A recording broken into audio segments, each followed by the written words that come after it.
आपल्याला सगळ्यांना फिरायला प्रवास करायला खूप आवडतं, बरोबर की नाही? सध्याच्या काळात तर सोलो ट्रॅव्हलर्स, फॅमिली पिकनिक्स हे खूप जास्त प्रमाणात वाढलेलं आहे. मग असं आपल्याला कुठे फिरायला जायचं असेल आणि खास करून गेल्या 2-3 वेळेला ना मला अनेक आजी-आजोबांकडनं असं ऐकू आलं, की आम्हाला अ, परदेशात जायचं असतं मुला-मुलींना भेटायला. पण तिथे गेलं की इंग्लिश बोलायचा प्रॉब्लेम होतो. तर आज आपण असंच प्रवासात असताना इंग्लिश वाक्य कशी बोलायची, इंग्रजीमधनं कसा संवाद साधायचा ते बघणार आहोत. तर व्हिडिओ शेवटपर्यंत नक्की बघा. आता समजा आपण एअरपोर्टवर आहोत. हं? तर काय काय विचारता येईल आपल्याला, कशा प्रकारे संवाद साधता येईल? Where is the check in counter? Check in counter कुठे आहे? Where is the check in counter? Check in counter कुठे आहे? What time does the flight depart? Flight किती वाजता निघणार आहे? What time does the flight depart? Is my luggage overweight? माझं सामान जरा जास्तच जड आहे का? Is my luggage overweight? माझं सामान जास्त जड आहे का? Which gate should I go to? मला कोणत्या गेटवर जायचं आहे किंवा मी कोणत्या गेटवर जाऊ? Which gate should I go to? मी कोणत्या गेटवर जाऊ? आता आपण विमानात बसलो तर मग तिकडे जे फ्लाईट अटेंडंट्स असतात त्यांच्याशी कसा संवाद साधायचा? आपण हिंदीमध्ये बोलूच शकतो बऱ्याचदा, पण तरी इंग्लिश बोलायची इच्छा असेल तर ही वाक्य आहेत. Could I get some water? मला जरा पाणी मिळेल का? Could I get some water? मला पाणी मिळेल का? Can you help me with my seat belt? Can you help me with my seat belt? मला सीट बेल्ट लावायला मदत कराल का? How long will the flight take? विमान पोहोचायला किती वेळ लागेल?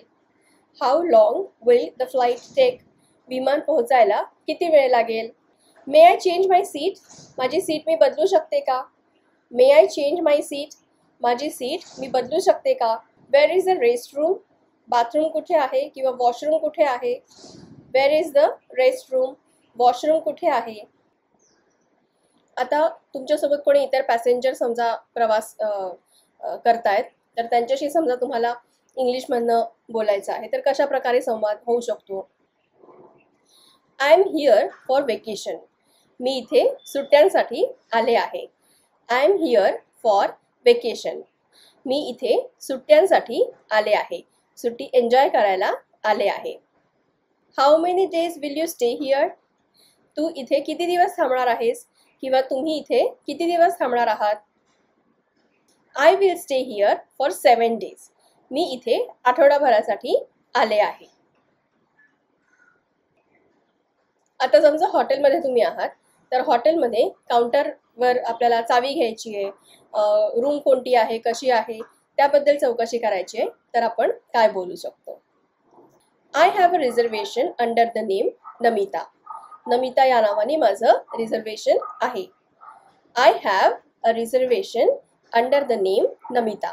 नमिता या नावाने माझं रिझर्वेशन किंवा मी हॉटेल बुक केलेलं आहे. Could you please give me the keys? मला प्लीज किल्ली द्याल का माझ्या रूमची? What time is the breakfast serve? Breakfast किती वाजता मिळेल?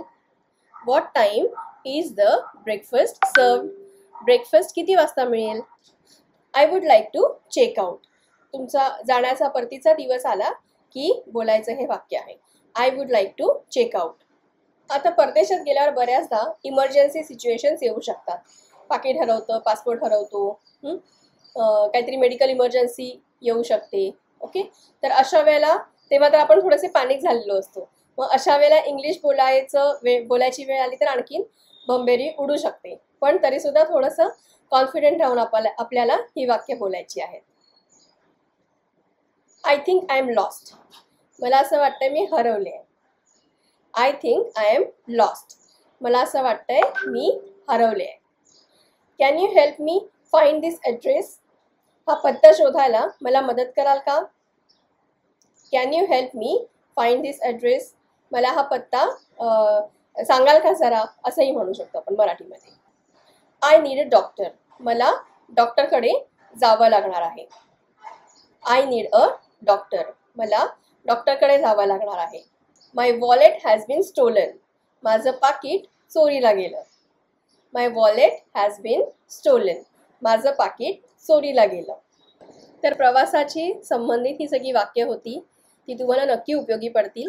फक्त त्याच्यासाठी काय करावं लागेल तर रोज 5 मिनटं किमान याची प्रॅक्टिस करा. हा व्हिडिओ पुन्हा पुन्हा बघा.